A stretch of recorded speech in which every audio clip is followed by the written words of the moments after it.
الحمد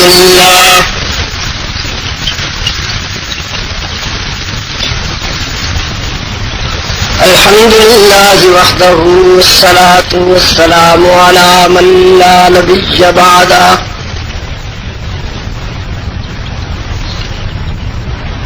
وعلى آله وأصحابه الذين أوفوا عهده الذين هم مفاتيح الرحمة ومصابيح الغرر. أعوذ بالله من الشيطان الرجيم. بسم الله الرحمن الرحيم. وننزل من القرآن ما هو شفاء ورحمة للمؤمنين ولا يزيد الظالمين إلا خسارا. صدق الله مولانا العظيم وصدق رسوله النبي الأمي الكريم ونحن على ذلك لمن الشاهدين والشاكرين والحمد لله رب العالمین. محترم بزرگوں اور عزیز دوستوں،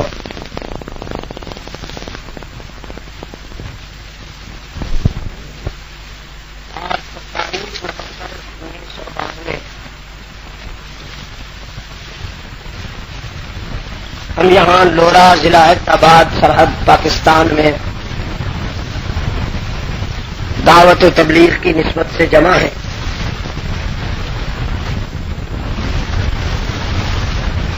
اس پروگرام کی ترتیب میں کچھ غلط فہمی کی بنا پر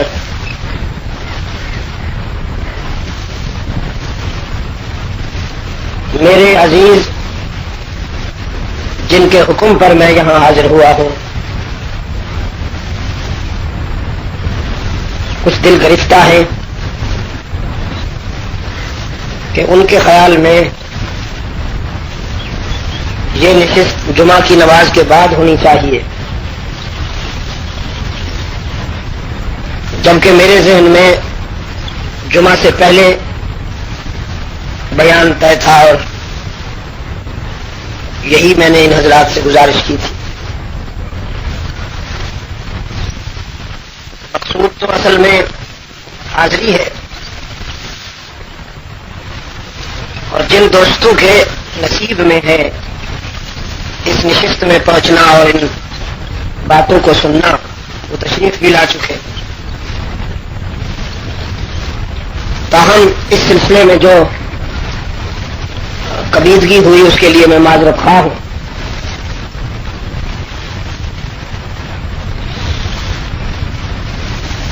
ایک دینی ادارہ سے جو یہاں صرف 2 سال کے قلیل عرصہ میں آپ کی اس آبادی میں کام کر رہا ہے، 2 بچوں کا حفظ کر لینا اور تقریباً 7 بچیوں کا قرآن کریم کو پڑھ لینا بڑی حوصلہ افزا کارکردگی ہے.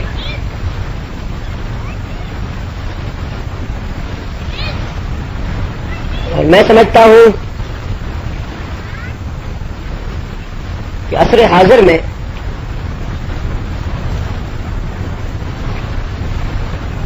قرآن کریم کے علوم کی اشاعت میں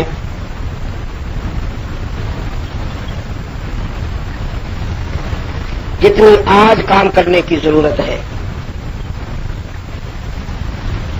ماضی کے کسی دور میں اتنی ضرورت نہیں ہے.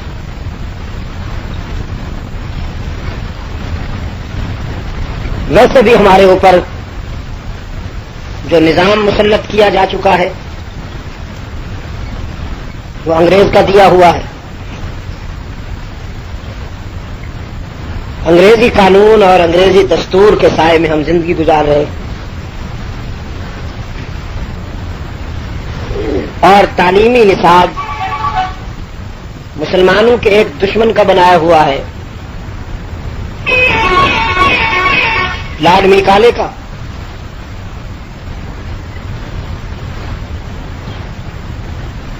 جس کو پڑھ کر ہماری نئی نسل جوان ہوتی ہے اور ان کی ذہنی تعمیر ہوتی ہے۔ مسلمانوں کے ایک دشمن کا بنایا ہوا جو تعلیمی نظام ہے، اس سے یہ امید رکھنا کہ ایک اچھے مسلمان تیار ہوں گے یا ہمارے معاشرہ پر دینی ذوق کی حکمرانی ہوگی، محض خوش فہمی۔ لارڈ میکالے کے نظام تعلیم کی ضرور یہ ہے کہ اسے پڑھ کر اگر یہاں کی آبادی عیسائی نہیں ہوتی تو کم از کم مسلمان بھی نہ رہے۔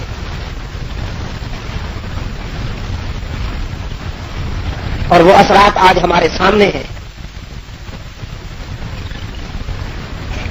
کالجز اور یونیورسٹیاں جس قسم کی فضا میں چل رہی ہیں، جو ماحول وہاں پر ہم دیکھتے ہیں، ایسے ماحول میں بچوں کو بھیجنا ایسے معلوم ہوتا ہے کہ جیسے ہم انہیں کنویں میں دھکیل رہے۔ ان کے ایمان کا بچنا تو بہت دور کی بات ہے، اخلاق کا بچنا بھی مشکل ہے۔ اس سلسلے میں جو روایات پیش نظر ہیں، جو حالات واقعات سامنے ہیں، ان کے اظہار کے لیے بھی میری زبان میں اتنی ہمت اور سکت نہیں کہ میں بیان کر سکوں کیا ہو رہا ہے۔ اسی نظام کی یہ نحوست ہے کہ آج پاکستان میں عیسائیوں کی تعداد 15,000 سے بڑھ کر کم و بیش 15.5 لاکھ ہو چکی ہے۔ اور یہ جو ہزاروں کی تعداد لاکھوں میں بدل گئی ہے، تو باہر سے نہیں آ گئے،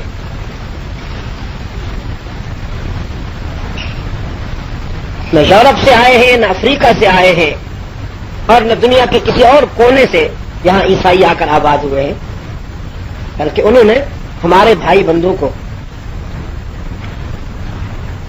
ہمارے مسلمان بھائیوں کو انہوں نے عیسائی بنایا ہے۔ ان کے مشنری اسکول، ان کی پبلک اسکول، ہسپتالوں کے نام پر ان کے جو ادارے ہیں، وہ ایک مشن پہ کام کر رہے ہیں،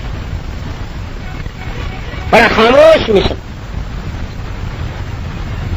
سلو اینڈ سویٹ پوائزن، غیر محسوس طریقے سے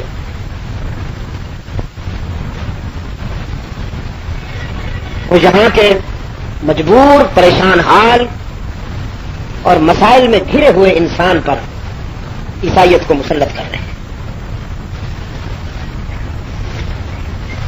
مڈغاسکر ایک ملک ہے، وہاں پر جانے کا مجھے اتفاق ہوا۔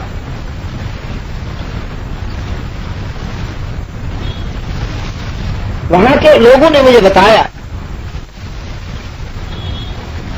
کہ جہاں لوگ زیادہ پریشان تھے وہاں عیسائی مشنریز نے جا کے کام کیا، ان کو کھانے کے لیے لقمہ تر دیا، کسی کو سائیکل دی، کسی کو موٹر سائیکل دی، جو بیمار تھے ان کو دوائیاں دی، اور اس کے بعد ان کو عیسائیت کے جال میں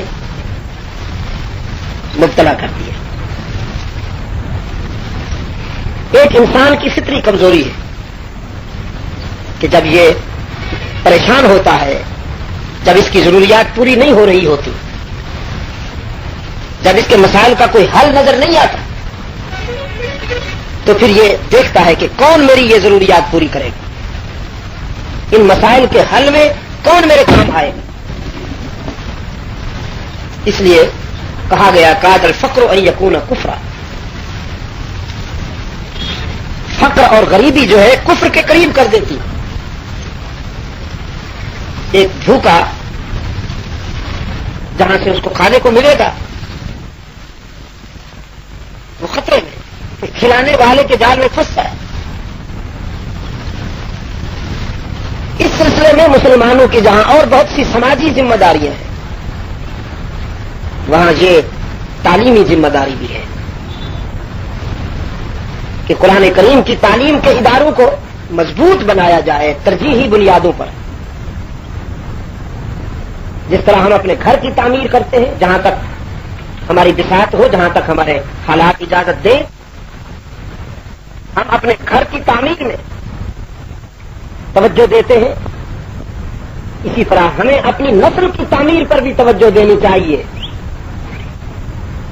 اور وہ مہلک جراثیم جو ہمارے تعلیمی اداروں میں ہمارے دشمن نے پھیلا رکھے ہیں، ان کو عیسائی بنانے کے لیے، ان کو بے دین بنانے کے لیے، ان کو بد اخلاق بنانے کے لیے، ان جراثیم کے زہر کا تریاق صرف قرآن کریم ہے کہ آپ انہیں قرآن کریم کی تعلیم سے آراستہ کریں گے تو وہ ان سے بچ سکیں گے. لیکن اگر ان کے پاس قرآن کریم کا علم نہیں ہوگا تو وہ خطرے میں، شدید خطرے میں. مجھے خوشی ہوئی کہ یہاں پر بچوں کے ساتھ بچیوں کو بھی قرآن کریم کا علم پڑھایا جا رہا ہے. پہلے جب میں حاضر ہوا تھا تو اس پہلو پر میں نے آپ کو متوجہ کیا تھا کہ بچیوں کی تعلیم پر توجہ دینے کی بہت زیادہ ضرورت ہے. ایک بچی کا پڑھ جانا ایک خاندان کا پڑھ جانا ہے. وہ جب تک اپنے گھر میں ہوتی ہے والدین کو، بھائیوں کو متاثر کرتی ہے. جب وہ اگلی زندگی کی طرف جاتی ہے تو پھر شوہر کو، بچوں کو، سسرال والوں کو متاثر کرتی ہے. تو ایک بچی کا پڑھ جانا دراصل ایک خاندان کا تعلیم حاصل کر لینا ہے. یہ بہت بڑا صدقہ جاریہ ہے کہ آپ اپنی بچیوں کو یقین فرمائیے کسی بچی کے لیے زندگی کے سفر میں قرآن سے زیادہ کوئی زیور نہیں، قرآن سے بہتر، قرآن سے خوبصورت کوئی زیور نہیں. آپ کتنے زیورات سے اپنی بچی کو لاد دیں، وہ سب کے سب اس کے لیے خطرناک بھی ہو سکتے ہیں، اس کے لیے مشکلات بھی پیدا کر سکتے ہیں. لیکن قرآن کریم ایسا زیور ہے کہ وہ اس کی مشکلات کو کم کرتا ہے، اس کے خطرات کا ازالہ کرتا ہے، اس کی مادی اور جسمانی زندگی میں بھی معاون بنتا ہے، اور اس کی روحانی زندگی میں اور آخرت کے سفر کے لیے بھی سعادت کا ذخیرہ بنتا ہے. حضرت امام شافعی رحمۃ اللہ تعالی علیہ، ان کا معمول تھا کہ سوتے وقت اپنی بچی سے 40 حدیثیں اللہ کے رسول کی سن کر سوتے تھے، دیکھ کر نہیں، یاد کر کے. 40 حدیثیں وہ بچی دن بھر یاد کرتی اور جب سونے لگتے تو اپنی بچی سے وہ 40 حدیثیں سن کر پھر خود بھی اور ان کو بھی سناتے. یہ معمول تو تھا لیکن نمائش نہیں کرتے تھے، یہ سب کچھ خاموشی سے ہو رہا تھا. نیکی کی یہ روح بھی ہے کہ اس میں ریاکاری نہ آئے، اس میں نمائش نہ آئے. ریاکاری اور نمائش اعمال حسنہ کو اور نیکیوں کو اس طرح چاٹ لیتی ہے جس طرح سوکھی لکڑیوں کو آگ کھا جاتی ہے. آج ہماری بہت سی نیکیاں، بہت سی خوبیاں اس وجہ سے ضائع ہو رہی ہے کہ ان میں ریاکاری کا زہر شامل ہو جاتا ہے. یہ سب ہو رہا تھا لیکن انتہائی خاموشی کے ساتھ. یہ راز اس وقت کھلا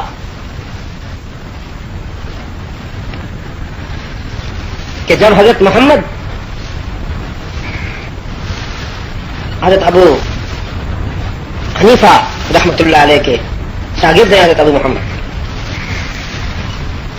امام محمد رحمۃ اللہ تعالی علیہ، وہ مہمان ہوئے امام شافعی رحمۃ اللہ علیہ کے.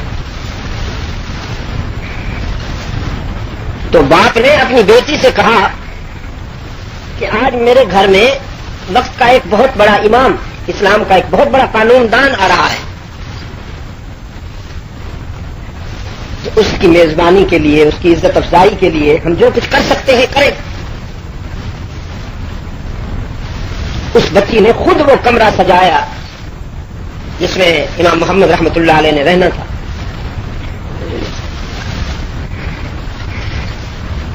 مصلی بچھایا، وضو کے لیے پانی کا اہتمام کیا۔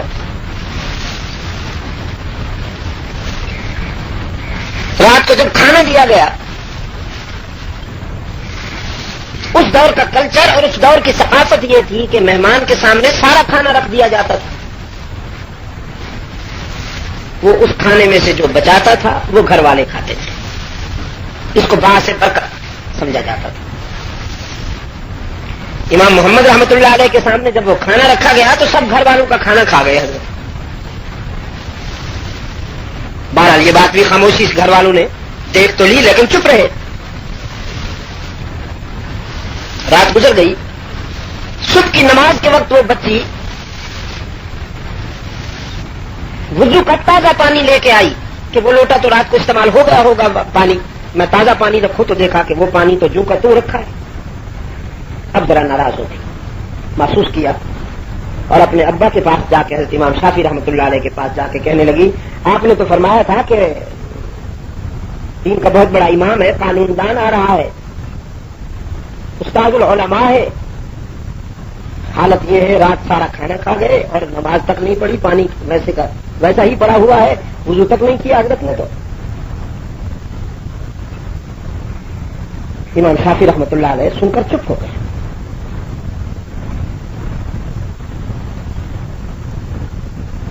یہ تو ان کا دل نہیں مانتا تھا کہ انہوں نے نماز نہیں پڑھی ہوگی، لیکن یہ بات ان کے لیے بہرحال ایک سوال بن گئی۔ انہوں نے وضو نہیں کیا یا ساری رات ان کو نیند نہیں آئی، بات کیا ہے؟ صبح باتوں میں امام شافعی رحمۃ اللہ علیہ نے کہا حضرت کہیں رات کو بے آرامی تو نہیں رہی؟ وضو کے لیے جو پانی رکھا گیا تھا وہ صبح جو کا تو پایا گیا ہے، کہیں ایسا تو نہیں کہ آپ کو بے چینی ہوئی ہو اور نیند نہ آئی ہو؟ کیا بات ہوئی؟ امام محمد رحمۃ اللہ علیہ نے فرمایا حضرت اصل بات یہ ہے میں نے زندگی میں جو رات آج گزاری ہے ایسی رات میری زندگی میں کبھی نہیں۔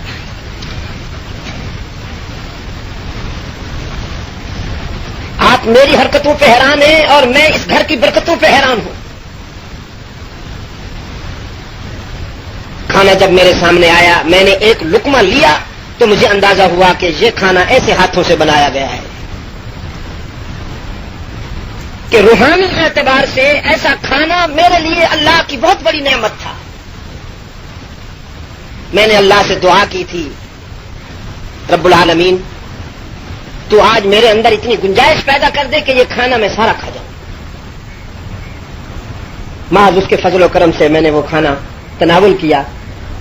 پھر شاید اسی کھانے کے اثرات تھے، اسی کھانے کی تاثیر تھی کہ میرا دل اللہ کی یاد میں اور اس کے ذکر میں اس قدر شاغل اور مائل رہا کہ نیند تو میرے قریب ہی نہیں آئی۔ تو وضو کرنے کی نوبت کہاں سے آتی؟ میں نے اسی وضو سے نماز عشاء پڑھی جو مغرب کا وضو تھا، اور اسی نماز مغرب والے وضو سے ہی میں نے تہجد پڑھی اور صبح کی نماز پڑھی ہے۔ تو یہ کھانا کس نے بنایا؟ حضرت امام شافعی رحمۃ اللہ علیہ فرمانے لگے یہ کھانا میری بچی نے بنایا ہے۔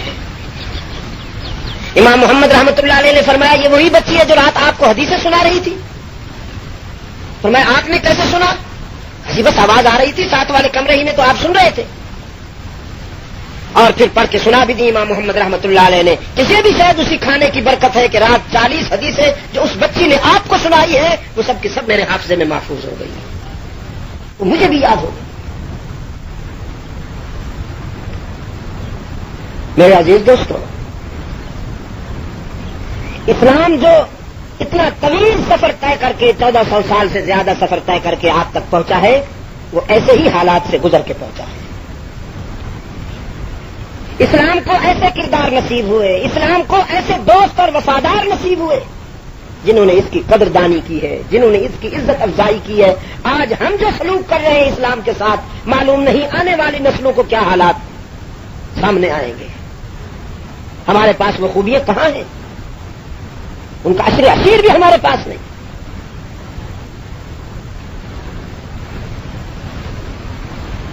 لد گئی ہیں وہ راتیں اور لد گئے ہیں وہ دن، چلی گئی ہے وہ صبح کہ جب مسلمانوں کے گھروں سے قرآن کریم کی تلاوت سنائی دیتی تھی.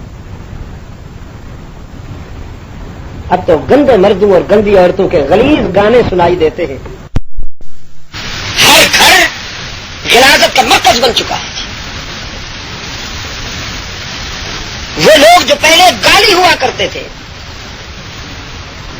جب کوئی شخص کسی پر سخت ناراض ہوتا تھا تو اس کو اس نسبت سے گالی دیتا تھا کہ تو وہ ہے، آج ان کرداروں کو لوگ آئیڈیل سمجھنے لگے ہیں، ان کے گانے اپنے گھروں میں سننے لگے ہیں، اور ایسی فضا پیدا کر دی ہے کہ مسلمانوں کی بیٹیاں تمنا کرتی ہیں کہ اے کاش میں بھی ایسی بن جاؤں جس کا فوٹو اخبار میں آیا ہوا ہے یا جس کے گانے سنے جا رہے ہیں. میرا بھائی، میرا باپ لٹو ہوا بیٹھا ہے ان گانوں پر. بیٹا بھی تمنا کر رہا ہے اے کاش میں ایسا بن جاؤں، اور بیٹی بھی تمنا کر رہی ہے اے کاش میں ایسی بن جاؤں. قومی سطح پر خودکشی کا ایک ایسا فیصلہ کر لیا ہے، اس معاشرے میں ایسا فیصلہ کر لیا گیا ہے کہ بڑے آرام سے بغیر کسی تکلف کے خودکشی کی جا رہی ہے، اور یہ نہیں سوچا جا رہا کہ ہماری نسلوں کا انجام کیا ہوگا. اس لیے یہ بہت ضروری ہے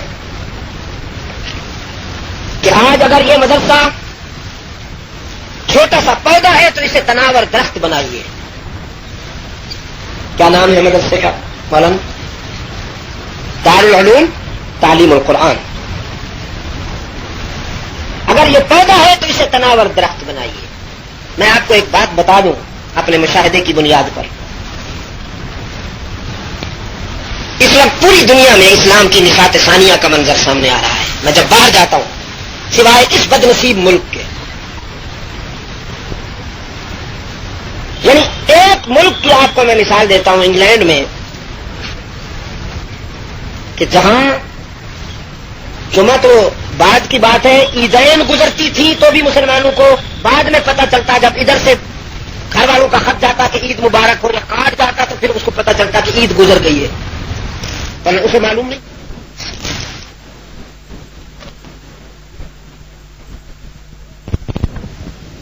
حلال گوشت کا میسر آنا، جوئے شیر کا میسر آنا.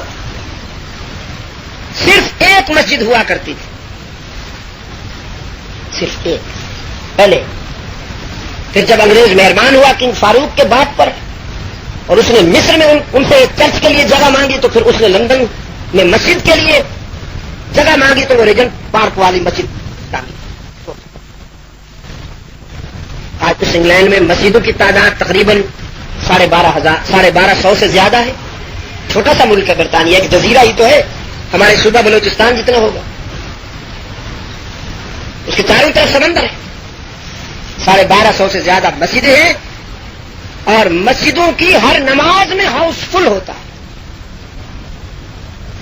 زیادہ تعداد وہاں نماز پڑھنے والوں کی نوجوانوں کی ہے. جس طرح یہاں بوڑھے ہوتے ہیں نا مسجد میں، جس بوڑھے کو گھر میں بہو نہیں بیٹھنے دیتی پھر وہ کھانسی سمیت مسجد میں آ کے پناہ لیتا ہے. جو پرسنٹیج یہاں بوڑھوں کی ہے وہ وہاں پرسنٹیج نوجوانوں کی ہے.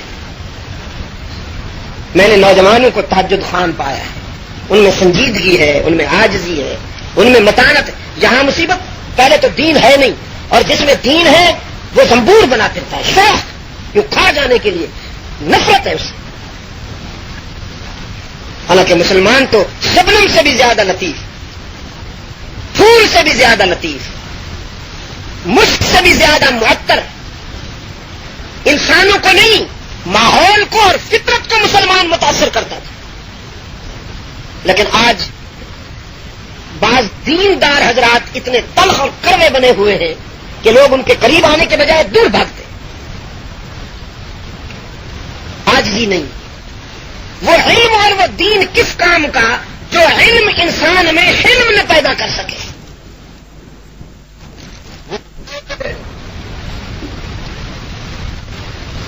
میں کہا کرتا ہوں علم ایک دودھ ہے،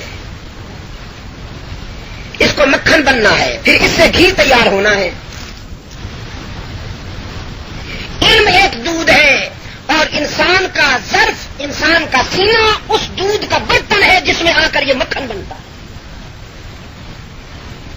قرآن کریم نے تعلیم سے پہلے تزکیے کا تذکرہ اس لیے کیا ہے کہ اس برتن کو صاف کر لو پہلے، پھر دودھ ڈالو، اس لیے کہ اگر برتن صاف نہ کیا جائے اور اس میں دودھ ڈال دیا جائے تو وہ دودھ خراب ہو جاتا ہے، پھٹ جاتا ہے۔ چنانچہ سیدنا ابراہیم علی قائدنا علیہ التسلیم نے اللہ سے تعمیر بیت اللہ کے وقت جو دعا کی تھی اس کی ترتیب اس طرح ہے، فرمایا ربنا وبعث فیہم رسولا منہم یتلو علیہم آیاتک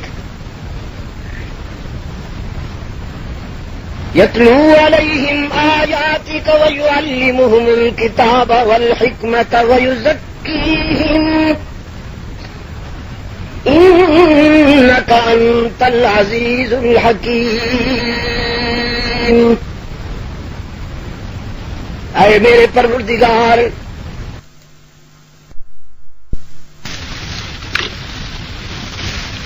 رشد و ہدایت کا یہ عالم مرکز تو میں نے بنا دیا، میں نے اور میرے بے داغ بیٹے اسماعیل نے۔ تیرے عشق کا ذبیح، تیرے پیار کا ذبیح اسماعیل،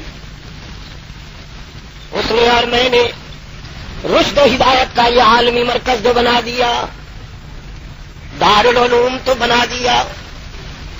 اب اس میں جو معلم بن کے آنے والا ہے، اے رب ہماری التجا ہے کہ وہ معلم بھی ہماری اولاد میں سے بھیج۔ ہم نے یہ تیرا گھر تعمیر کیا، اس محنت اور مزدوری کی تیری آیات کے دیپ روشن کرے گا، تیری آیات کے چراغ جلائے گا۔ وَيُعَلِّمُهُمُ الْكِتَابَ وَالْحِكْمَةَ، کتاب اور حکمت کی تعلیم دے گا۔ وَيُزَكِّيهِمْ، اور تیرے بندوں کو پاک بنائے گا، ان کا تزکیہ کرے گا۔ إِنَّكَ أَنْتَ الْعَزِيزُ الْحَكِيمُ، تمنا لیکن عزت اور حکمت والا تو ہے۔ انسانی نقطۂ نظر سے میری تمنا اور میری آرزو میں اگر کوئی پہلو قابل ترمیم ہو تو اپنی حکمت سے وہ ترمیم بھی تو کر۔ رب العالمین نے فرمایا هو الذی بعث فی الأمیین رسولا منہم یتلو علیہم آیاتہ، اللہ نے اپنے خلیل کی دعا کو قبول کیا، پھر اسی رشد و ہدایت کے عالمی مرکز میں معلم بھیجا جس نے ان پڑھوں کو پڑھا لکھا بنایا، جس نے کچھ نہ جاننے والوں کو بہت کچھ بتا دیا، جس نے بکریوں کے چرواہوں کو انسانی قافلے کا سالار بنا دیا، جس نے پتھروں کو ہیرا بنا دیا، جس نے قطروں کو موتی بنا دیا، جس نے ذروں کو آفتاب بنا دیا۔ لیکن اس کا فارمولہ کیا ہے؟ فرمایا یتلو علیہم آیاتی، وہ اس کی آیات پڑھتا ہے ان پر، ویزکیہم، اور ان کا ظرف پاک کرتا ہے، ان کے ظرف کو دھو لیتا ہے۔ ویعلمہم الکتاب والحکمہ، پھر اس صاف ظرف میں کتاب اور حکمت کا دودھ ڈالتا ہے۔ خلیل کی دعا میں تعلیم پہلے تھی، تزکیہ بعد میں، اور اللہ کی عطا میں تزکیہ پہلے ہے، تعلیم بعد میں۔ خلیل نے عرض کیا یعلمہم الکتاب والحکمۃ ویزکیہم، اور اللہ نے فرمایا ویزکیہم ویعلمہم الکتاب والحکمہ۔ فطرت بھی یہی ہے کہ پہلے برتن کو دھویا جاتا ہے، پھر اس میں دودھ ڈالا جاتا ہے۔ اگر برتن کو دھوئے بغیر دودھ ڈال دیا جائے تو وہ خراب ہو جاتا ہے۔ ابراہیم علیہ السلام نے عرض حال کے جوش میں اللہ کے سامنے جو مقصود تھا وہ تو رکھ دیا، لیکن ترتیب میں جو پہلو قابل اصلاح تھا وہ اصلاح حق تعالی نے فرما دی ہے کہ میرے خلیل جو آپ چاہتے ہیں وہی دے رہا ہوں، بس اس میں تھوڑی سی ترمیم کر رہا ہوں۔ آپ نے تعلیم پہلے کہی، تزکیہ بعد میں، میں تزکیہ پہلے رکھتا ہوں، تعلیم بعد میں۔ میرا محبوب پہلے اپنے طالب علموں کا سینہ دھوئے گا، پہلے ان کا ظرف صاف کرے گا، تزکیے کے بعد جب ان کے ظرف میں دودھ ڈالے گا تو پھر صدیق اکبر جیسا مکھن تیار ہو جائے گا، پھر فاروق اعظم جیسا مکھن تیار ہو جائے گا، پھر عثمان ابن عفان جیسا مکھن تیار ہو جائے گا، پھر علی المرتضیٰ جیسا مکھن تیار ہو جائے گا۔ تو میرے عزیز دوستوں، میں عرض کر رہا تھا آپ کی خدمت میں، آج علماء تو بہت ہیں، علم کی کمی ہے۔ پہلے علماء کم تھے، علم کی فراوانی تھی۔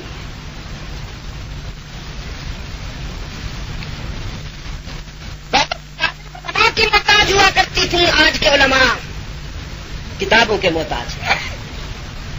کسی نے اردو ترجمے والا کوئی رسالہ پڑھ لیا، کسی نے اردو ترجمے والی کوئی تفسیر پڑھ لی اور ایک آفیشل سٹائل اپنے اوپر مسلط کر لیا، اس سٹائل کی بنیاد پر وہ علامہ سے پہلے کہیں رکتا ہی نہیں، بلکہ اب تو ایسی ہوس ہے کہ لوگ علامہ بھی بنتے ہیں، پروفیسر بھی بنتے ہیں، ڈاکٹر بھی بنتے ہیں، اسکالر بھی بنتے ہیں، مفکر بھی بنتے ہیں، پتہ نہیں کیا کیا بنتے ہیں۔ کشمیر کے اسی طرح کے آپ کے پہاڑی علاقے کے جو مکان آپ دیکھتے ہیں نا جی، کہ پہاڑ کے دامن میں چھوٹا سا مکان ہے، ایک دیہاتی آدمی وہاں رہ رہا ہے، بارش بہت زور کی ہو رہی تھی تو ایک آدمی نے آ کے دستک دی، دروازے پہ نوک کیا کہ بھئی موسم خراب ہے، بارش بہت سخت ہو رہی ہے، اولے بھی پڑ رہے ہیں، دروازہ کھولو، میں اندر آنا چاہتا ہوں، ہیلپ می۔ اب جو صاحب مکان تھا اس نے آ کے دیکھا کہ بھئی یہ ہے کون، دوست ہے، دشمن ہے، کیا بلا ہے؟ دروازہ کھولنے سے پوچھا بھئی کون ہو؟ کہنے لگا میں مفکر اسلام، ڈاکٹر، علامہ، حضرت مولانا، شیخ طریقت فلاں صاحب، چشتی سہروردی، قادری، نقشبندی۔ اب وہ کہتا جا رہا تھا، وہ بیچارہ غریب آدمی، سادہ آدمی جو دروازہ کھول رہا تھا، اس نے دوبارہ بند کر کے چٹخنی لگا دی، کنڈی لگا دی، کہنے لگا اتنے آدمیوں کے لیے میرے گھر میں جگہ نہیں ہے، اگر ایک ہوتا تو پھر کوئی بات نہیں تھی۔ حالانکہ وہ تھا تو ایک، لیکن اس نے اپنے ساتھ اتنی دمیں لگا رکھی تھی، معاف کیجیے گا، غیر ضروری اس قدر دمیں ساتھ لگا رکھی تھی، چسپاں کر رکھی تھی کہ وہ بیچارہ گھبرا گیا، اس نے سمجھا کہ یہ تو کوئی لشکر آ گیا ہے۔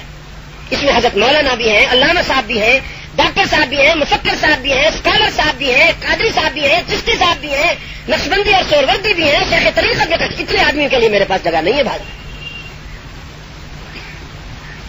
آپ اصحاب رسول کی سیرت کا مطالعہ کیجیے، رضوان اللہ علیہ اجمعین وصلی اللہ تعالی علی قائدہم، یہ تکلفات کہیں نہیں ملیں گے آپ کو۔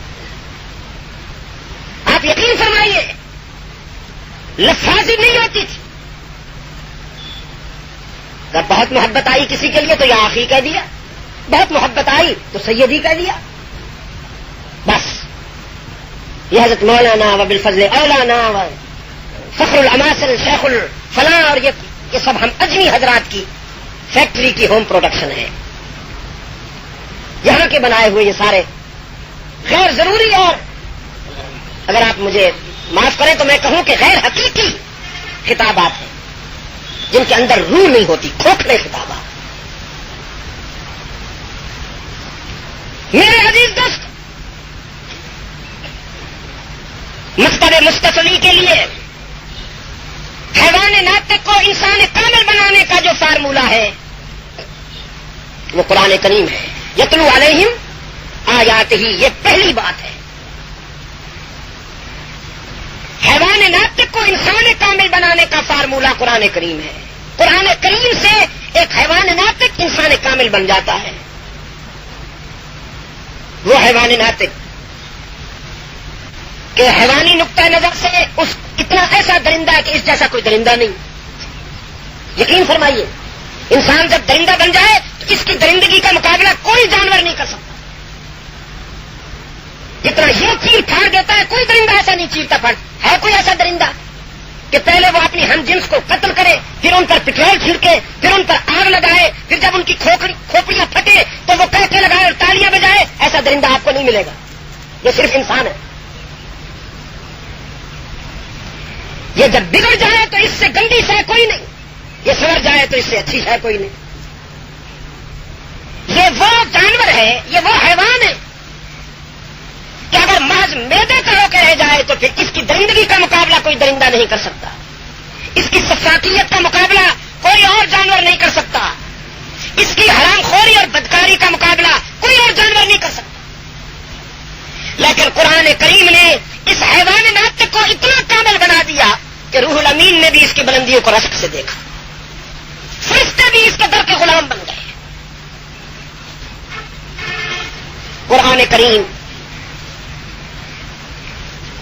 انسانیت کی تعمیر کے لیے بنیاد ہے میرے دوستوں، اور یہ تمام بیماریوں کا علاج بھی ہے. اتنی بڑی قوت ہے قرآن کریم. فرمایا انا عرضنا الامانۃ علی السماوات والارض والجبال انا عرضنا الامانۃ علی السماوات والارض والجبال فابین ان يحملنها واشفقن منها وحملها الانسان. ہم نے اپنی امانت یعنی قرآن کریم، ہم نے یہ امانت آسمانوں پر پیش کی کہ اٹھا سکو گے. آسمانوں نے بھی معذرت کر لی، یا رب العالمین نہیں اٹھا سکیں گے ہم. حق تعالیٰ نے فرمایا پھر ہم نے زمین پر یہ امانت پیش کی، تو اٹھا لے گی. زمین نے بھی معذرت کی، یا رب العالمین نہیں اٹھایا جائے گا. پھر پہاڑوں پر پیش کی، انہوں نے بھی معذرت کر لی کہ نہیں اٹھایا جائے گا. رب العالمین نے فرمایا قرآن کریم کی ہیبت و جلالت اور قرآن کریم کا وزن آسمان بھی نہ اٹھا سکے، زمین بھی نہ اٹھا سکی، پہاڑ بھی نہ اٹھا سکے. وحملها الانسان، انسان نے اسے اٹھا لیا. یہ پہلو بڑا غور طلب ہے کہ اللہ نے آسمانوں، زمین اور پہاڑوں کی مثال کیوں دی. نفسیاتی طور پر انسان ان تینوں چیزوں سے متاثر ہوتا ہے، بلکہ مرعوب نظر آتا ہے. آسمان کی بلندیوں سے، زمین کے پھیلاؤ سے اور پہاڑوں کی مضبوطیوں سے انسان متاثر اور مرعوب نظر آتا ہے. صدیاں گزر گئی، انسان کوشش کر رہا ہے یہ جاننے کے لیے کہ معلوم تو کرو آسمان کتنے بلند ہیں، پتہ تو چلے زمین کتنی وسیع ہے، پتہ تو چلے کہ پہاڑ کتنے اونچے اور مضبوط ہیں. کو پیمائی کے لیے مشن چلتے ہیں، ٹیمیں چلتی ہیں، انٹرنیشنل پریس میں اس کی کوریج ہوتی. کچھ لوگ فخر کرتے ہیں ہم نے ہمارا سر کر لیا، کچھ لوگ فخر کرتے ہیں ہم نے کیٹو سر کر لیا. جتنے اونچے پہاڑ پر وہ چلے جائیں معاشرے میں ان کو اونچا سمجھا جاتا ہے. اللہ نے فرمایا تجھے آج تک یہ پتہ نہیں چل سکا کہ جو وزن یہ ساری چیزیں نہیں اٹھا سکی وہ تو نے اٹھا لیا. تو آسمان اتنے بلند نہیں جتنا تو بلند ہے، زمین اتنی وسیع نہیں جتنا تو وسیع ہے، اور پہاڑ تو اتنے مضبوط کہاں ہے جتنا تو مضبوط ہے. لیکن تجھے پتہ بھی تو چلے، تجھے یہ راز سمجھ میں تو آئے نا کہ تو نے تو یہ سمجھا کہ کھانے پینے کو اور بیت الخلاء کے مرحلوں سے گزرنے ہی کا نام زندگی ہے. تجھے یہ معلوم نہیں کہ آسمان تیری بلندی کا مقابلہ نہیں کر سکتے، زمین تیری وسعتوں کا مقابلہ نہیں کر سکتی، اور پہاڑ تیری مضبوطی کا مقابلہ نہیں کر سکتے.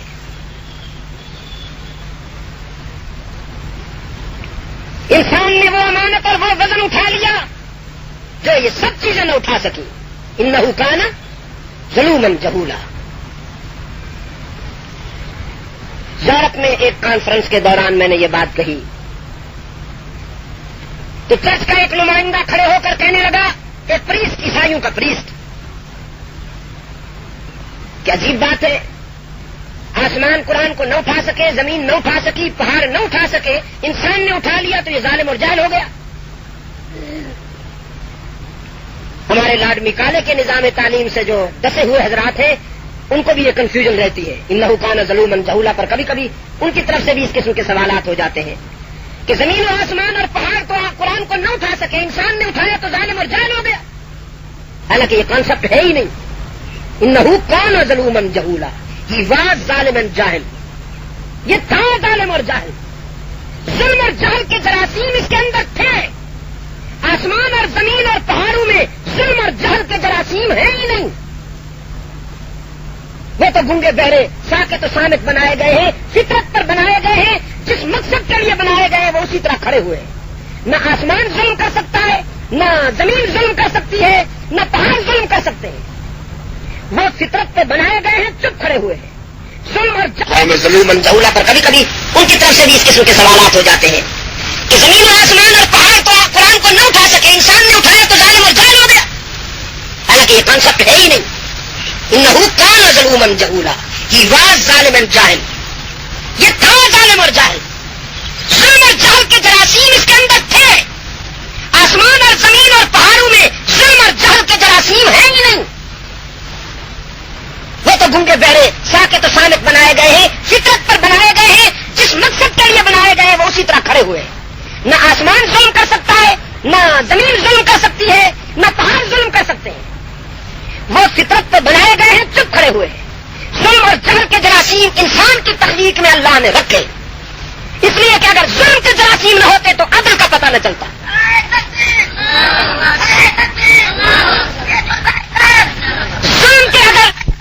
ظلم کے جراثیم نہ ہوتے تو عدل کا پتہ نہ چلتا. جہالت کے جراثیم نہ ہوتے تو معرفت اور علم کا پتہ نہ چلتا. ازداد سے ہی تو چیزیں پہچانی جاتی ہیں نا. روشنی کی قدر جب معلوم ہوئی کہ اندھیرا تھا، مٹھاس تب محسوس ہوا کہ کڑواہٹ تھی، دھوپ جب محسوس ہوتی ہے کہ سردی ہے، پازیٹو جب محسوس ہوتا ہے کہ نیگیٹو ہے. تو ازداد سے چیزوں کی پہچان ہوتی ہے. انسان کے ذریعے اللہ علم اور عدل کی پہچان کرانا چاہتے تھے تو اس میں جہل اور ظلم کے جراثیم پیدا تو کیے، لیکن ان کا علاج یہ کیا. مقناطیس کو تو آپ جانتے ہوں گے. مقناطیس لکڑی کو نہیں پکڑتا، چاہے وہ اود کی ہی کیوں نہ ہو. کپڑے کو نہیں پکڑتا، چاہے وہ ابریشن اور کمخاب کا ہی کیوں نہ ہو. مقناطیس پلاسٹک کو نہیں پکڑتا، مقناطیس پتھر کو نہیں پکڑتا، چاہے وہ ہیرا ہی کیوں نہ ہو. سونے کو نہیں پکڑتا، صرف اسٹیل کو پکڑتا ہے، لوہے کو پکڑتا ہے کہ اس کے لیے کشش اسی میں ہے. قرآن کریم نے آسمان کو نہیں پکڑا، زمین کو نہیں پکڑا، پہاڑوں کو نہیں پکڑا کہ ان میں اس کے لیے کشش نہیں تھی. انسان میں اس کے لیے کشش تھی تو قرآن کریم اس سے چپک گیا. لیکن جب قرآن چپک گیا تو پھر ظلم عدل سے بدل گیا، جہالت علم سے بدل گئی. پھر اس نے ظلم کو ظلم نہیں رہنے دیا، مٹا کر عدل سے بدل ڈالا، اور جہالت کو مٹا کر علم سے بدل ڈالا. اس لیے میں کہا کرتا ہوں کہ انسان اور قرآن لازم و ملزوم ہے. انسان اور قرآن لازم و ملزوم ہے. میرے عزیز دوستو، قرآن کریم نے جہالت کو کیسے علم سے بدلا، قرآن کریم نے ظلم کو کیسے عدل سے بدلا، اور قرآن کریم نے کتنی بڑی بڑی بیماریوں کا علاج کیا. ایک مثال عرض کرتا ہوں، صرف ایک مثال. روحانی اعتبار سے اس طرح جسم کی بیماریوں کی بہت سی نوعیتیں ہوتی ہیں، روحانی بیماریوں کی بھی بہت سی نوعیتیں ہوتی ہیں، اس کی ڈفرینٹ کیٹیگریز ہیں. لیکن میرا خیال ہے آپ اس سے اتفاق کریں گے کہ اس سے بڑی بیماری کوئی نہیں ہو سکتی روحانی نقطہ نظر سے کہ ایک شخص تلوار لے کے اٹھتا ہے کہ میں عالم انسانیت کے مسیحا کو قتل کرنے جا رہا ہوں، محمد عربی کا سر اڑانے جا رہا ہوں صلی اللہ علیہ وسلم. اس سے بڑا کوئی بیمار ہو سکتا ہے؟ ابھی موسم تو اتنا ٹھنڈا نہیں آیا جتنا آپ مجھے ٹھنڈے محسوس ہو رہے ہیں. اگرچہ یہاں کی ہواؤں میں اب وہ بات نہیں جو پہلے میں آیا کرتا ہوں، ہے تھوڑی سی رطوبت بھی ہے، کچھ برودت بھی ہے، مگر ایسی تو نہیں کہ وہ آپ کو بالکل ہی بے جان کر دے. اس سے بڑا کوئی بیمار ہو سکتا ہے دوستو؟ جو رحمت عالم صلی اللہ علیہ وسلم کا سر قلم کرنے جا رہا ہے. آپ اندازہ کر لیجئے اس کی بیماری کی متانت اور سنجیدگی کا کہ وہ کتنا بڑا بیمار ہے. دارالندوہ میں مشورہ ہوا, مشرکین کے لیڈروں نے کہا اب محمد ناقابل برداشت ہے, اس کا قرآن ہمیں فنا کر رہا ہے. کوئی جو اس آواز کو چپ کر دے, ہے کوئی جو سر اڑا دے, منہ مانگا انعام ملے گا. کسی نے کھڑے ہو کے کہا میں سینکڑوں سرخ اونٹ دوں گا. اس دور کے جو سرخ اونٹ ہوتے تھے وہ آج کی امپالا کار سے بھی زیادہ قیمتی ہوتے تھے. کسی نے کھڑے ہو کے کہا میں اپنی بیٹی دے دوں گا اس کے نکاح میں. کسی لیڈر نے کھڑے ہو کے کہا ان گنت جائیدادیں اور جاگیر دے دی جائے, وہ یہ کام کرو تو صحیح. ابن خطاب اٹھے,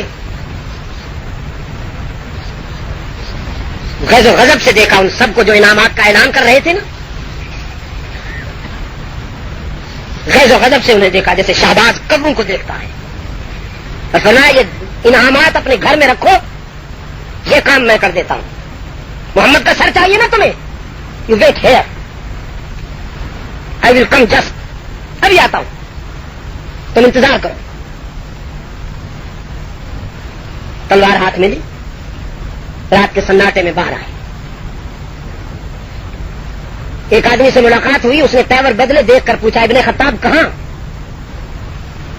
فرمانے لگے محمد کا سر اڑانے جا رہا ہوں.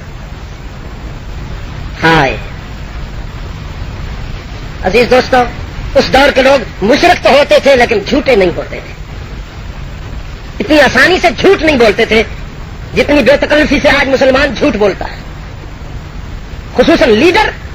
توبہ میری توبہ, سب سے کامیاب لیڈر وہ ہے جو جھوٹ کو سب سے بھی زیادہ یقینی لہجے میں بولنے کا فن جانتا ہے. انتخابات کا زمانہ آتا ہے, اللہ اکبر, وعدوں کی کہکشاں سج جاتی ہے. بس یہ کر دیں گے, وہ کر دیں گے, دودھ کی نہریں بہا دیں گے, شہد کی جھیلیں سجا دیں گے, اور عدل انصاف تمہارے گھر پہ آئے گا. یہ ظلم ہے کہ تمہارے حقوق تمہیں میسر نہیں. تقریر ہو رہی ہے نا, انتخابی تقریر ہو رہی, حقوق تمہارے چھین لیے گئے ہیں, فلاں نے کھا لیا, فلاں نے لوٹ لیا, اب ہماری باری آئی ہے, ہم تمہارے حقوق واپس دلائیں گے. عدل انصاف تمہارے گھر کا نوکر بن کے رہے گا. تمہیں عدل کی تلاش میں نہیں, عدل کو تمہاری تلاش میں آنا پڑے گا. ظالموں کا جنازہ اٹھا دیا جا. تقریر ہو گئی, آپ نے ووٹ دے دیا, اس نے کرسی حاصل کر لی, پھر بائے بائے ٹاٹا, پھر اگلے الیکشن میں ملاقات ہوگی. آئی ول میٹ یو انشاءاللہ. کتنے جھوٹے.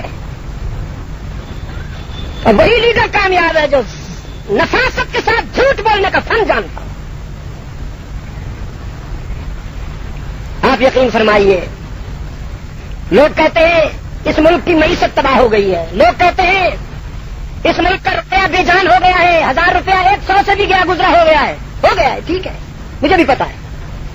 لیکن اس ملک کا سب سے بڑا جو مسئلہ ہے میں آپ کو بتاؤں, وہ جھوٹ ہے, منافقت ہے.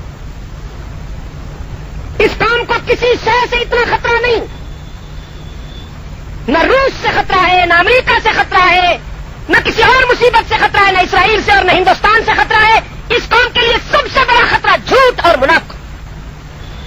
جب تک جھوٹ اور منافقت کا خاتمہ نہیں ہوتا, صورتحال نہیں تبدیل ہوگی. کوئی نئے سے نیا کھلاڑی آئے گا اور وہ ڈرامہ کر کے آپ کو پھر ایک نئی پٹلی پہ ڈال جائے گا.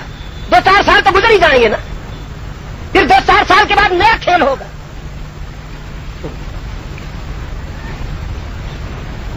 جھوٹ نہیں بولا, غلط بیانی نہیں کی. فرمایا محمد ناقابل برداشت ہے, بس اس کا سر اڑانے جا رہا صلی اللہ علیہ وسلم. اس نے کہا اچھے لوگ پہلے اپنے گھر کی اصلاح کرتے ہیں, شاید آپ کو معلوم نہیں, محمد کا قرآن تو تیرے بہن کے گھر میں بھی گونج رہا ہے, میں خود ابھی سن کے آ رہا ہوں.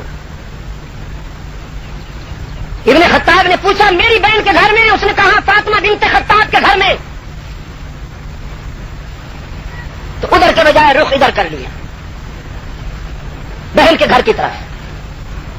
بہن کے گھر کے قریب آئے تو رات کے سناٹے میں قرآن کی کوثر و تسنیم میں دھلی ہوئی آوازوں نے استقبال کیا.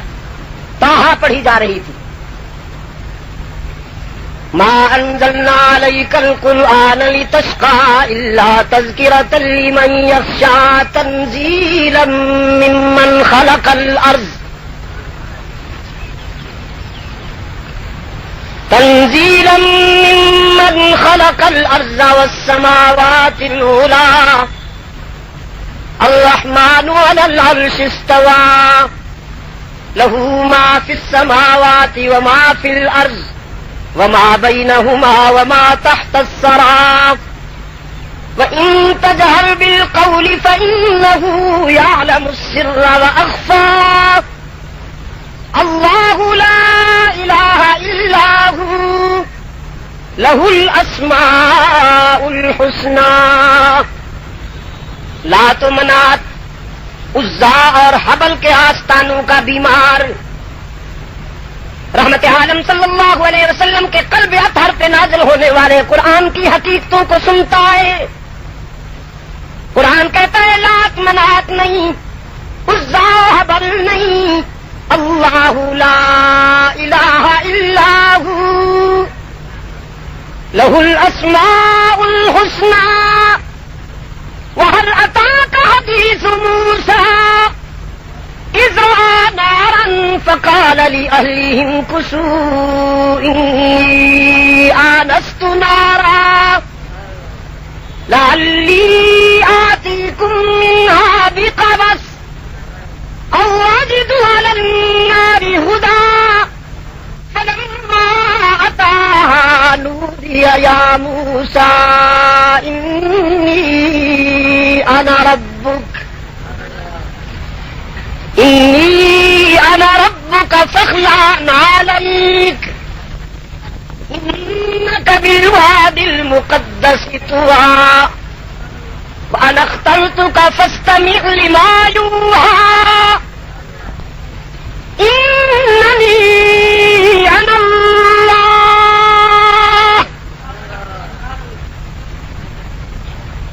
ابن خطاب کے دل و نگاہ کی دنیا بدلنے لگی، فکر و نظر کی کائنات بدلنے لگی. قرآن نے پھر ضرب لگائی اننی انا اللہ. لا تو منات نہیں، عزا اور حبل نہیں، یہ تمہارے خود ساختہ آستانے ہیں. سمیتموہا انتم وآباؤکم ما انزل اللہ بہا من سلطان اننی انا اللہ. سورج بھی معبود نہیں، چاند بھی معبود نہیں، صبح بھی معبود نہیں، شام بھی معبود نہیں، لات و منات بھی معبود نہیں، عزا حبل بھی معبود نہیں، انبیاء اور رسل صدیقین و شہداء بھی معبود نہیں. کائنات میں کوئی شے معبود نہیں، تو معبود کون ہے؟ قرآن نے ضرب لگائی اننی انا اللہ. ابن خطاب کے ضمیر نے ایکسپٹ کیا، ضمیر نے اقرار کرتے ہوئے فرمایا نام انت اللہ، اشہد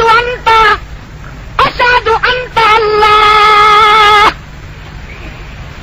آگے بڑھ کر بہن کے دروازے پہ دستک دی. فاطمہ نے دروازے کے سوراخوں سے جھانک کے دیکھا، پہچان لیا.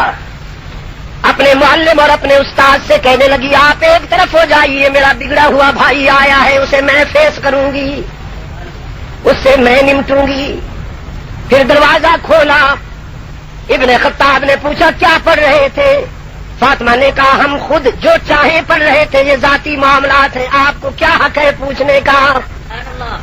ابن خطاب نے فرمایا بہن ہے آپ میری، میں بھائی ہوں تیرا، اتنا بڑا فیصلہ کرنے سے پہلے آپ کو مشورہ تو کرنا چاہیے تھا. فاطمہ نے فرمایا یہ آگے بڑھ کر بہن کے دروازے پہ دستک دی. فاطمہ نے دروازے کے سوراخوں سے جھانک کے دیکھا، پہچان لیا. اپنے معلم اور اپنے استاد سے کہنے لگی آپ ایک طرف ہو جائیے، میرا بگڑا ہوا بھائی آیا ہے، اسے میں فیس کروں گی، اس سے میں نمٹوں گی. پھر دروازہ کھولا. ابن خطاب نے پوچھا کیا پڑھ رہے تھے؟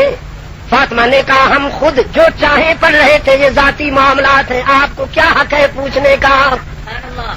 ابن خطاب نے فرمایا بہن ہے آپ میری، میں بھائی ہوں تیرا، اتنا بڑا فیصلہ کرنے سے پہلے آپ کو مشورہ تو کرنا چاہیے تھا.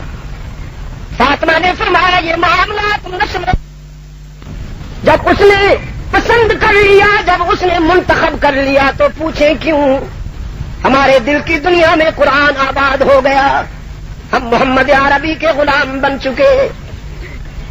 ابن خطاب کا بھرپور بازو, ابن خطاب کا پرشباب بازو ایک نسوانی پیکر پہ اٹھا, مکوں کی بارش کر دی, لاتوں کی بارش کر دی. فاطمہ اٹھتی ہے پھر گرتی ہے, سنبھلتی ہے پھر گرتی ہے. منہ سے خون جاری ہو گیا, بالوں سے کانوں سے بالیاں دور جا پڑیں. اور لورا کے روشن ضمیروں عشق کے سفر میں جب جسم سے خون بہتا ہے تو روح پہ شباب آ جایا کرتا ہے. دو ٹوک انداز میں بھائی کی طرف دیکھتے ہوئے کہنے لگی عمر, جس ماں کا دودھ پی کر تو کفر میں پختہ ہو گیا, اسی ماں کا دودھ پی کر میں ایمان میں پختہ ہو چکی ہوں. یہ رسمی کارروائی تھی سو ہو گئی, رسمی کہہ رہا ہوں, یہ رسمی کارروائی تھی سو ہو گئی.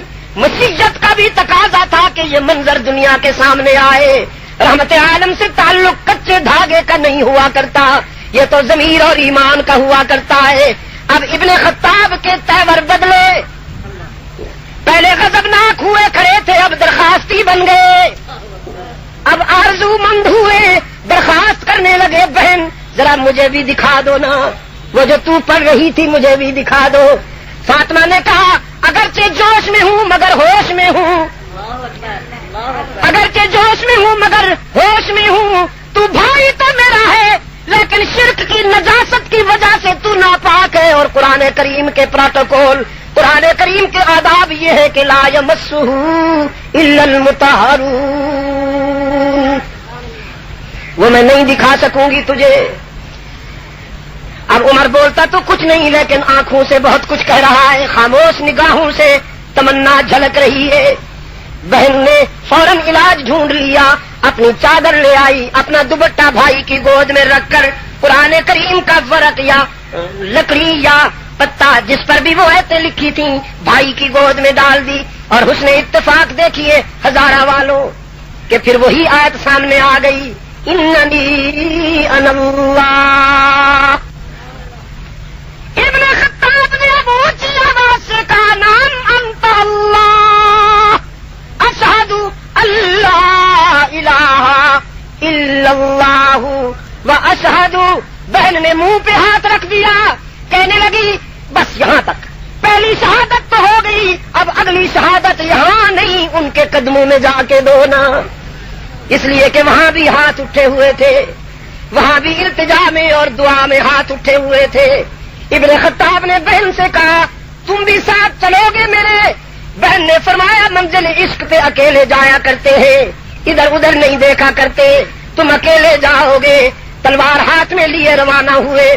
ادھر حضرت حمزہ پہرے پہ ہے, سید الشہداء حضرت حمزہ رحمت عالم صلی اللہ علیہ وسلم کے مسکن کے باہر کھڑے. دور سے ابن خطاب کو آتا دیکھا تو للکارا ذرا ہوش کے ساتھ سنبھل کے آئیے گا, یہاں تو اونچی آواز سے بولنا بھی گوارا نہیں. ادھر سے روح الامین نے قلب رسول پہ پیغام پہنچایا, اللہ کی طرف سے پیغام آیا میرے محبوب شکار زخمی آیا ہے, جلدی سے سینے سے لگا لیجیے بس. رحمت عالم صلی اللہ علیہ وسلم نے فرمایا حمزہ امی محترم دروازہ کھولیے, عمر کو آنے دیجیے, دشمن بن کر نہیں دوست بن کے آ رہا ہے. فاروق اعظم اندر داخل ہوئے, رحمت عالم صلی اللہ علیہ وسلم نے سینے سے لگا لیا. پوچھا کیسے آئے؟ عرض کیا سر لینے آیا تھا, اب سر دینے آیا ہوں. باغی بن کے آیا تھا, اب اطاعت کے لیے حاضر ہوا ہوں. دشمن بن کے چلا تھا, اب دوست بن کر حاضر ہو گیا ہوں. روانہ ہوا تھا تو کھوٹا تھا, قرآن نے کھڑا بنا کے پہنچا دیا. بیمار بن کے آیا تھا, صحت مند ہو کے آ گیا ہوں. کلمہ شہادت پڑھا تو گونج ہوئی. یہ پہلا نعرہ تکبیر تھا جو حلقہ رسالت میں بلند ہوا. یہ پہلا نعرہ تھا. جو ہلکا رسالت میں بلند ہوا نارمل حالات میں میدان جنگ سے ہٹ کر. اللہ کے رسول صلی اللہ علیہ وسلم نے فرمایا ابن خطاب وضو بناؤ نماز کی تیاری کرو. فطرت نے کہا ابن خطاب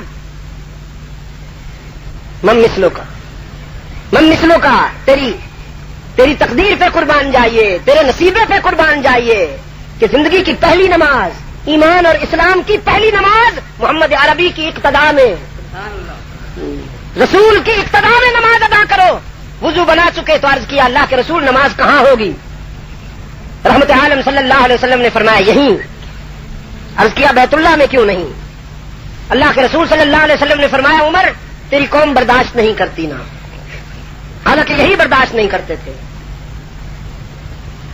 شمشیر بکف پھرتے تھے, کسی مسلمان کو بیت اللہ میں آنے نہیں دیتے تھے, لیکن اللہ کے رسول نے آج تانا نہیں دیا کہ تو ہی تو ہمیں آنے نہیں دیتا تھا, کہ شریف لوگ جب کوئی شرمندہ ہو کے آ جائے تو اسے تانا نہیں دیا کرتے. اب اپنا ہو کے آ گیا تو اسے ماضی پہ مطمون کیوں کرے اللہ کا محبوب؟ فرمایا تیری قوم جو برداشت نہیں کرتی. عرض کیا بس اللہ کے رسول ٹھیک ہے, میں حاضر نہیں ہوا تھا تو نمازیں یہاں ہو رہی تھیں, اب میں آ گیا ہوں تو بھی نمازیں یہیں ہوں, میرے آنے اور نہ آنے میں کیا فرق ہوگا؟ وضو بنا چکے تو عرض کیا اللہ کے رسول میں جا رہا ہوں بیت اللہ کا دروازہ کھولنے کے لیے, آپ تشریف لائیے. صفا کے پہاڑ پہ کھڑے ہوئے اور صنادید مکہ کا نام لے لے کے پکارا, ہز ایکسیلنسی ابو جہل, خان بہادر ابو لہب ہو, عتبہ اور ولید, تمہیں بتا دینا چاہتا ہوں میں خطاب کا بیٹا عمر بول رہا ہوں. آج کے بعد یہ جوانی, یہ شباب, یہ سہولت, یہ شوکت, یہ جلالت, یہ سب کچھ رحمت عالم کے لیے وقف ہو چکا. تم نے میرا انکار دیکھا تھا, اب اقرار دیکھنا. تم نے میرا کفر دیکھا تھا, اب ایمان کی لذتوں کا نظارہ کرنا.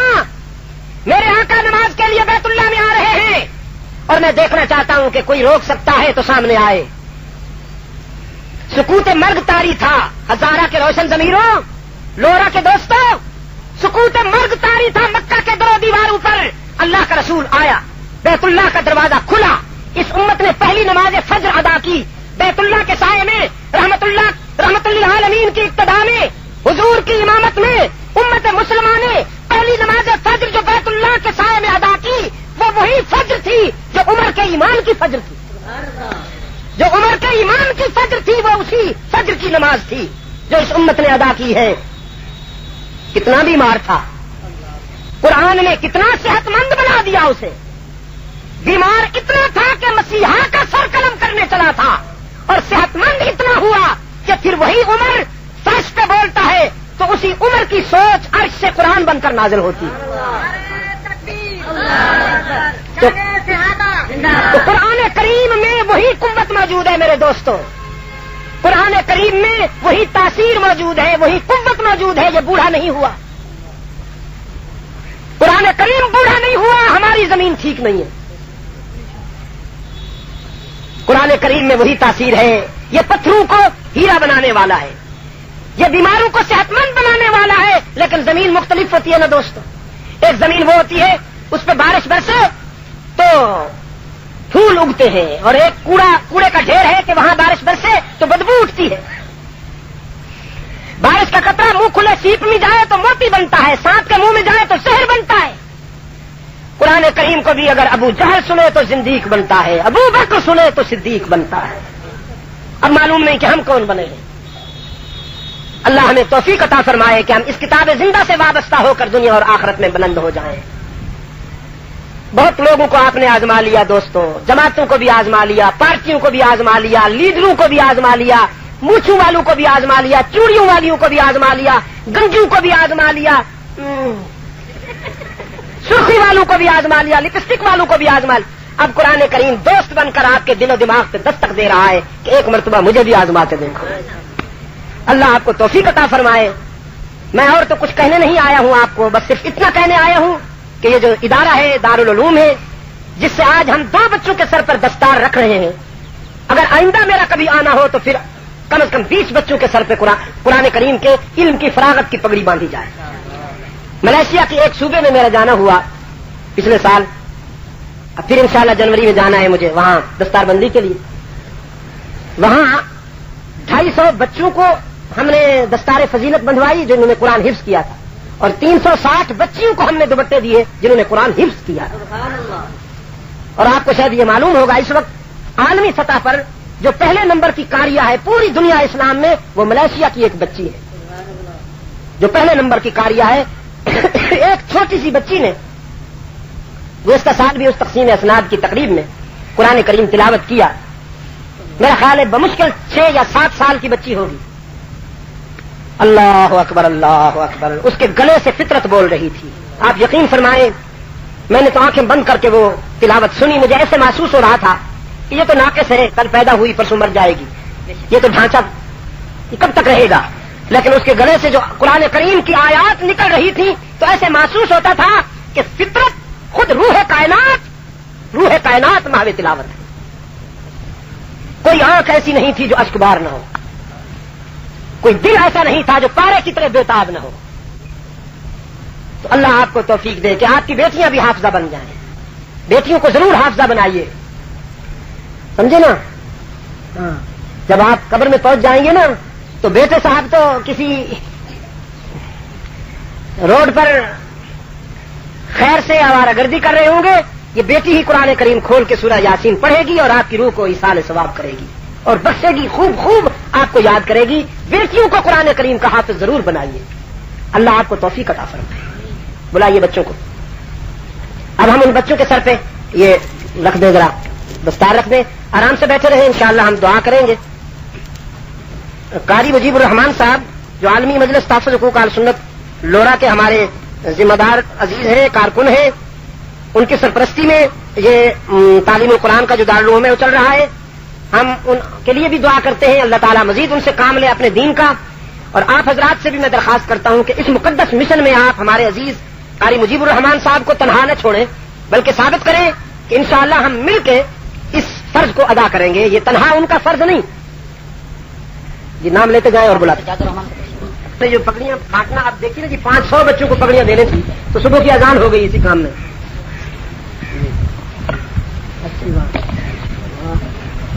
تو یہ بھول تو نہیں جائیں گے.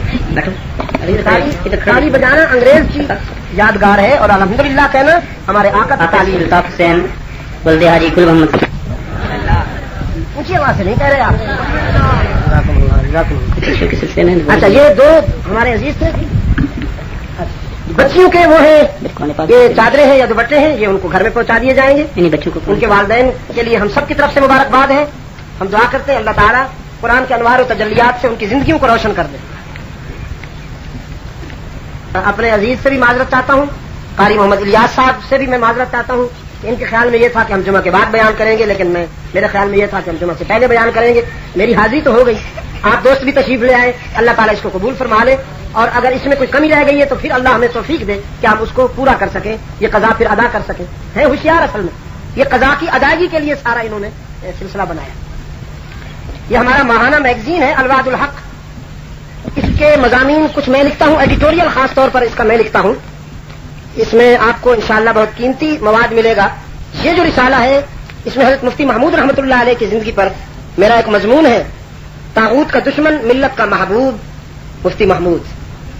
تو یہ آپ کو دعا کے بعد چند رسالے ہیں, آرام آرام سے جلدی سے لے لیجئے گا کہ ہم نے پھر روانہ ہو کر جمعہ انشاءاللہ راولپنڈی میں پڑھنا ہے. تو آپ میرے لیے, میں آپ کے لیے دعا کریں گے. اللهم صل على سيدنا محمد النبي الأمي وعلى آله وأصحابه وبارك وسلم. ربنا آتنا في الدنيا حسنة وفي الآخرة حسنة وقنا عذاب النار. ربنا ظلمنا أنفسنا وإن لم تغفر لنا وترحمنا لنكونن من الخاسرين. اے اللہ عالم اسلام کی مدد فرما. مسلمان جہاں کہیں مظلوم ہیں, مجبور ہیں, ان کی دستگیری فرما. فلسطین, افغانستان, کشمیر, بوسنیا اور برما کے مسلمانوں کی مدد فرما. پاکستان کو اے اللہ قرآن و سنت پر مبنی آئین عطا فرما تاکہ یہ خطہ, یہ ملک امن و سلامتی کا گہوارہ بن جائے. ہمارا یہ ایمان ہے, کوئی فرد, کوئی پارٹی, کوئی لیڈر اس ملک کو نہیں بچا سکتا. اس ملک کی بقا اور سلامتی کا راز صرف اللہ سے وفا کرنے میں. اگر ہم نے اللہ سے کیا ہوا وعدہ پورا کیا اور اس سرزمین پر اقامت دین کا فرض ادا کرتے ہوئے قرآن و سنت کو ہم نے سپریم لا کے طور پر نافذ کر دیا, تو یقین فرمائیے کہ یہ مٹی سونا بن سکتی ہے, یہ سنگریزے موتی بن سکتے ہیں اور ہماری بگڑی بن سکتی ہے. اور اگر ہم نے یہ کام نہ کیا, اس سرزمین پر قرآن و سنت کا نظام نہ لائے, تو کوئی لیڈر ہمیں نہیں بچا سکے گا، کوئی جماعت. یہ سب اپنی تجوریاں بھر رہے ہیں، اپنی تجوریاں بھریں گے اور اس ملک کا سرمایہ بیرون ملک کے بینکوں میں جمع کریں گے اپنے اللہ تللو اور عیاشیوں کے لیے. اس ملک کے عام آدمی کی خیر اس میں ہے کہ یہاں قرآن و سنت کا نظام آ جائے. اللہ ہمیں توفیق عطا فرما کہ ہم اس فرض کی ادائیگی میں کامیابیوں سے ہمکنار ہو سکیں. دارالعلوم تعلیم القرآن کی ترقی اور فروغ کے لیے بھی میں دعا کرتا ہوں. اللہ اسے مزید ترقیوں سے ہمکنار فرمائے، نظر بد سے محفوظ فرمائے. آپ سب دوستوں میں اللہ رب تعلق اور قلب میں قرب پیدا فرمائے. تمام روحانی جسمانی بیماروں کے لیے ہم دعا کرتے ہیں، اللہ انہیں شفا عاجلہ عطا فرمائے. اے اللہ ہمیں اور ہماری نسلوں کو ہر فتنے سے محفوظ و معمول فرما.